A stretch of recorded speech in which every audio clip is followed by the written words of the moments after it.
We are exhausted. The world is much worse than we thought it was, and we already thought it was careening toward disaster. Sometimes the more we learn, the more unhappy we become because the veil of the world, the illusion, is so neatly crafted that we could fool ourselves into thinking that the system works and that we too must be in the right if we are part of that system. We listened to our parents and we grew up, and the world was more or less what they said, so long as we didn't look too closely. So long as we viewed the world with one eye closed and the other only squinting. But then we learned more, and then came a false revelation. If the world is so much worse than we thought, why bother trying to fix it? If it can't get better, don't you want to see how much worse it can get? But there is another option. David the Gnome tried to teach it to us, but we forgot. We sat on the floor of our basement and watched television early in the morning before our parents arose from their crypts. David had a bone to pick with us, he said, because human beings were destroying the world, ruining the rivers and forests around his home. We were surprised because we didn't know. Ignorance is bliss. David tried to teach us something that parents sometimes don't. He tried to teach us empathy. Movies and television mock themselves, showing characters who were raised on TV instead of raised by their parents, and how terribly they turned out. But did those who were raised by their parents turn out better? They became trolls. They became monsters. Our parents said things like, "Stay out of trouble," and "Don't talk back to me," and believed that these were lessons in good behavior. Stay out of trouble doesn't teach empathy. It teaches us to avoid getting caught. The system doesn't treat us equally, though. So some of us may be able to avoid getting caught better than others. Marginalized people will be hounded by those who try to catch us for not staying out of trouble, but if we listened to our parents and thought stay out of trouble was enough, then we were unconcerned about the plight of others. We stayed out of trouble. That means we are good, right? David had to be cautious to avoid those in the forest who would do him harm, but when one of his antagonists lost their child, he stepped up.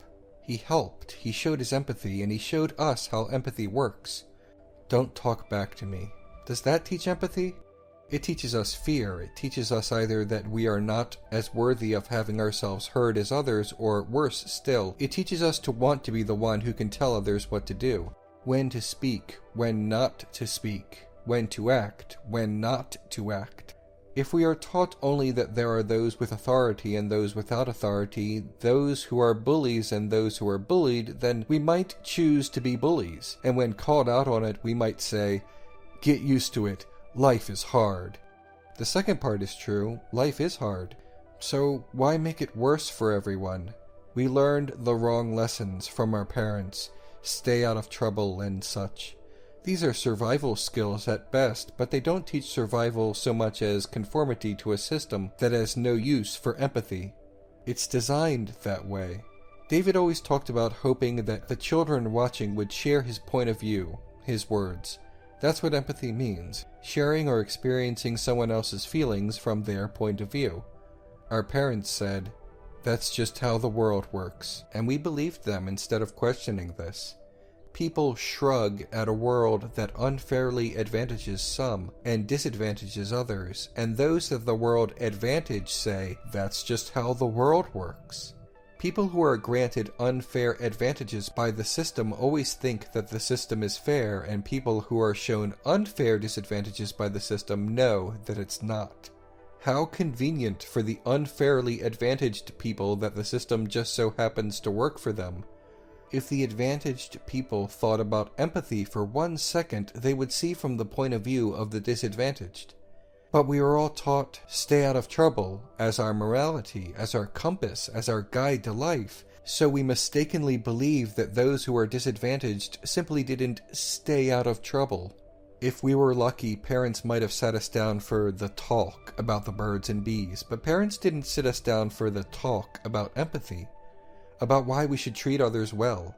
Some tried, but couched it only in the authority of God, and by doing so gave us the impression that if our lives fell apart, it was only because we were no longer in His grace. Maybe we should have been raised by David the Gnome instead. He always went out of his way to help others, humans, animals, even trolls. He had such high hopes for us, believed that we would save the world from our parents, but instead we just turned into them. We took their place in the system, and we are making the exact same mistakes. David spoke gently to the children who watched, but he also taught hard lessons. He didn't lie to us. He showed us that we live, we love, we suffer, and we die. But the fact that life is hard was never an excuse to be unkind. David knew he was about to die since we first met him. He never thought, "Why bother? Don't you want to see how much worse it can get?" David traveled all over the world to help people, even in his final days. Even his death was about helping people. He and his wife Lisa became trees to offer shade and protection to others. David always expressed his emotions. He didn't bottle them up inside. Nobody ever told him to suck it up, and he never told that to us either. He wanted us to be emotionally healthy. He told his wife that he loved her all the time. He showed affection. He called people "my friend" when greeting them. He confessed to the children watching that his life as a doctor sometimes made him nervous because of the lives that were in his hands. David treated his wife Lisa as his partner and never spoke down to her. When she set out to rescue him, David was pleased as well as proud of her. He never became insecure about the fact that he needed rescuing. David tried to teach children that growing up didn't mean growing old, and that we could, if we wanted, retain our innocence and our empathy even after becoming old. David was almost 400 years old, and he never became bitter or resentful of the younger generation. We didn't live up to his ideals, not by any stretch of the imagination. We grew up believing the lies and half-truths and obfuscations that our parents taught us, either directly by their words or indirectly by the greater implications of their words.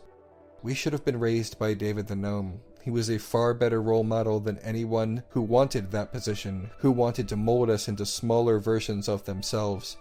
All we can do now is try to break free from the bad lessons that were instilled in us at a young age. To reject the idea that empathy is a weakness.